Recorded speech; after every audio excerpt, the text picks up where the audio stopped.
வந்திருக்கின்ற அனைவருக்கும் பணிவான வணக்கத்தை இந்த கண்டன ஆர்ப்பாட்டத்தின் மூலமாக தெரிவித்துக் கொள்கின்றேன். வரவேற்புரை ஆற்றி அமர்ந்திருக்கின்ற அன்பு சகோதரர் ஒன்றிய செயலாளர் ரஜினிகாந்த் அவர்களே, ஜனநாயக சக்திகளோடு ஒருங்கிணைந்து இந்த மாவட்டத்திற்கு வந்து இந்த கண்டன ஆர்ப்பாட்டத்தை தன்னுடைய பாணியிலே நீங்கள் எதற்காக தோல்வித்திருக்கிறீர்கள். ஒரு சுடுகாடு பாதைக்காக எத்தனை பேர் காத்திருக்கும் என்றால் வெட்கக்கேடு என்று எல்லோரும் பேசினார்கள். கேட்கும்போதே மனசு வலிக்கிறது. இவர்களெல்லாம் ஒருங்கிணைக்க வேண்டிய காரணம் என்ன? சுடுகாட்டுக்கு பாதை இல்லை, புதைப்பதற்கு இடமில்லை. இப்படிப்பட்ட ஒரு கடினமான இந்த கண்டன ஆர்ப்பாட்டத்தை நடத்துவோம் என்று 2 வருட காலமாக அன்பு சகோதரர் ஜெயமூர்த்தி, சத்தியகுமார், அன்பு தம்பி அன்பு, செல்வம், சவுந்தரபாண்டி எல்லாம் இந்த ஊர்ல கேட்டு இருந்தாங்க. நான் அதை கொஞ்சம் அப்படியே பொருட்படுத்தாம அப்படியே போயிட்டு இருந்தேன். இந்த டைம்ல வரும்போது பார்த்தீங்கன்னா, இப்போது எனக்கு முன்னால் பேசிய எங்கள் மாவட்ட செயலாளர் அன்பு சகோதரர் அம்பேத்கர் வருவதும் தொடர்ந்து அதே போல் கூட எங்களுக்கு கண்டனை ஆற்ற அமர்ந்திருக்கின்ற அன்பு சகோதரர் சூக்கா விடுதலை செய்கிறார்களோடு கலந்து பேசும்போது இங்க ஒரு நல்ல ஒரு கண்டன ஆர்ப்பாட்டத்தை நாம் கையில் எடுப்போம் என்று சொன்னபோது இந்த சுடுகாட்டு தான் எங்க மனசுக்கு வந்தது.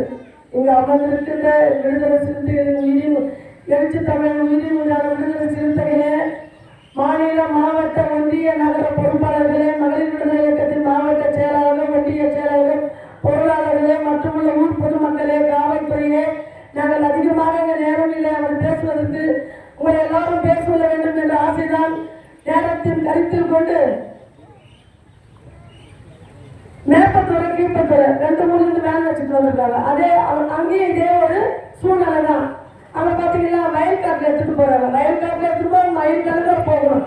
இன்னமும் நம்ம சுடுகாட்டுக்கு வழி கேட்டுக்கிட்டு, பாதை கேட்டுக்கிட்டு, பதவி இடம் கேட்டுட்டு போராட வேண்டிய காலகட்டத்தில் தான் வாழ்ந்து கொண்டிருக்கின்றோம். ஆனால் திருவண்ணாமலையில, தமிழ்நாட்டிலே பாத்தீங்கன்னா திருவண்ணாமலையில 22,000 ஏக்கர் டீசல் இருக்குங்க. அது எல்லாருடைய கணக்கு தெரியும். நம்ம தோழர்களே எடுத்து வச்சிருப்பாங்க.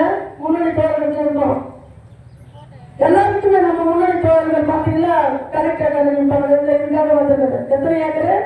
22,000 ஏக்கருங்க. அது டீசல் லேண்டுங்க. அது யாருக்கிட்ட இருக்கு? நம்ம கிட்ட இருக்க இல்ல. இதுக்காக நம்ம எங்கன்னா போராடிக்கணுமா? இல்ல. சுடுகாட்டுக்கு போராட்டம், டீசல் லேண்டுக்கு போராட்டம், வழிக்கு போராட்டம், தண்ணிக்கு போராட்டம், பாதைக்கு போராட்டம், வீட்டு மலைக்கு போராட்டம். அப்ப எல்லாத்துமே போராடி தான் வாங்க வேண்டிய சூழ்நிலை இருக்கிறது. இங்க நான் ஒரு கருத்தை பதிவு செய்ய ஆசைப்படுகிறேன். தேவையை உணராமல் போராட முடியாது, போராட தெரியாமல் நீ வாழ முடியாது என்ற அம்பேத்கருடைய உலகத்தை நான் சொல்ல ஆசைப்படுகிறேன். பகுத்தறிவு சுயமரியாதையும் கொண்ட தந்தை பெரியாரின் மண்ணிலே நம்ம வாழ்ந்து கொண்டிருக்கின்றோம். எத்தனை காலங்கள் இப்படி அடிமைப்பட்ட இந்த பாதுகாக்க நாம் இப்போது புறம்புவதும் போராடவும் நாம் இருக்கின்றோம். அன்பு சகோதரர் அவர்கள் இங்கு பேசினார். எஞ்சுவதாலோ யாசிப்பதாலோ மன்னிட்டு மனுமடுப்பதனாலோ நீ இழந்த உரிமைகளை பெற முடியாது, போராட்டத்தின் வாயிலாகத்தான் இழந்த உரிமைகளை பெற முடியும் என்று அம்பேத்கர் என்று சொல்லிய வார்த்தைகள் இந்த இடங்களிலே நான் பதிவு செய்ய ஆசைப்படுகின்றேன். கடந்த ஒரு 4-5 வருடங்களுக்கு முன்பாக இந்த வீரர்களில் ஒரு மிகப்பெரிய கலவரங்கள் நடந்தது. அந்த கலவரத்தை பார்க்கும்போது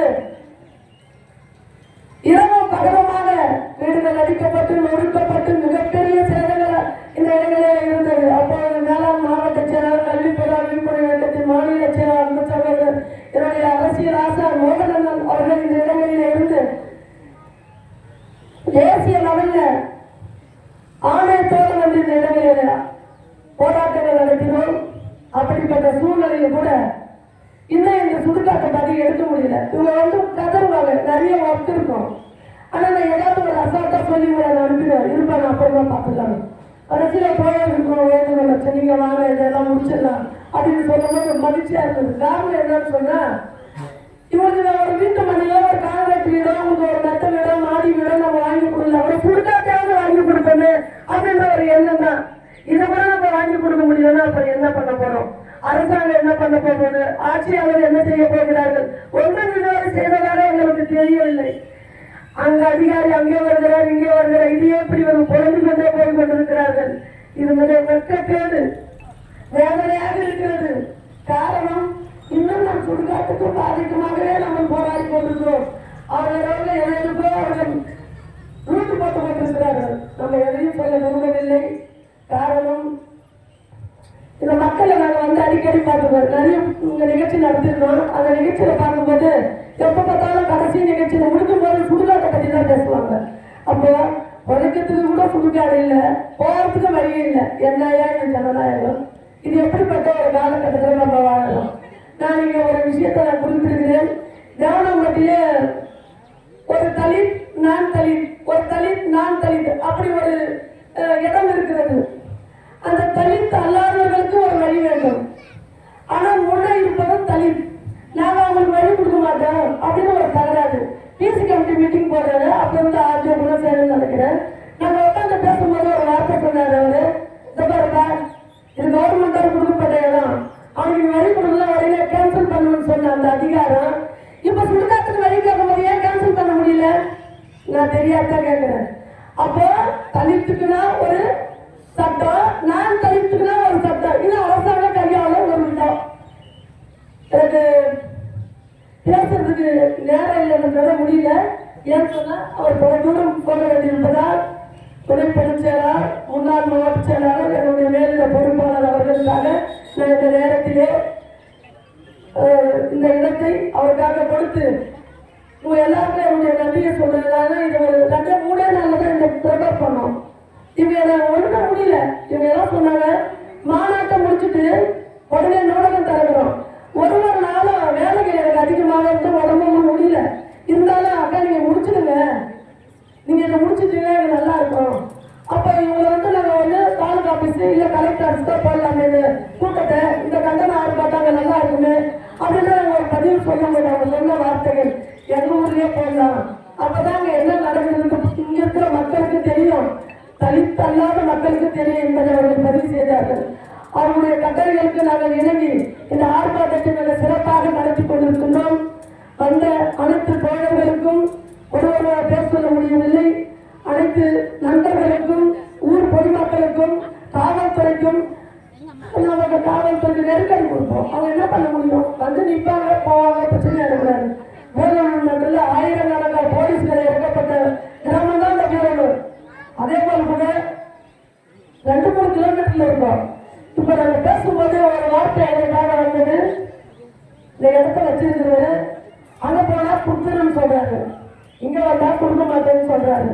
இதுக்கு கவர்மெண்ட் தான் பதில் சொல்லணும். நாங்க உங்ககிட்ட கேள்வி வைக்கிறோம், நீங்க எங்களுக்கு பதிலா சொல்லுங்க.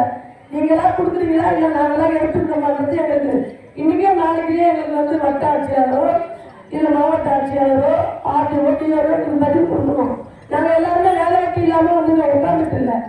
இப்ப அன்பு சுந்தரம் அவர்கள் பேசினார்கள், நான் பிறந்த மண்ணில் நான் செத்தால் எங்கு புதைப்பார்களோ என்ற ஒரு வேதனையோடு பேசியதை நான் கேட்டேன். சுடுகாடு தனி கூட இருக்கிறார். தலித்துக்கு ஒரு சுடுகாடு, நான் தலித்துக்கு ஒரு சுடுகாடு. ஆனா சுடுகாடே இல்லாம இருக்கிறார்கள். உங்களுடைய நிலைமையை அரசாங்கமும் அதிகாரிகளும் உற்று கவனித்து அவர்கள் தேவையை பூர்த்தி செய்ய வேண்டும் என்று கூறி வாய்ப்புக்கு நன்றி விடைபெறுகிறேன்.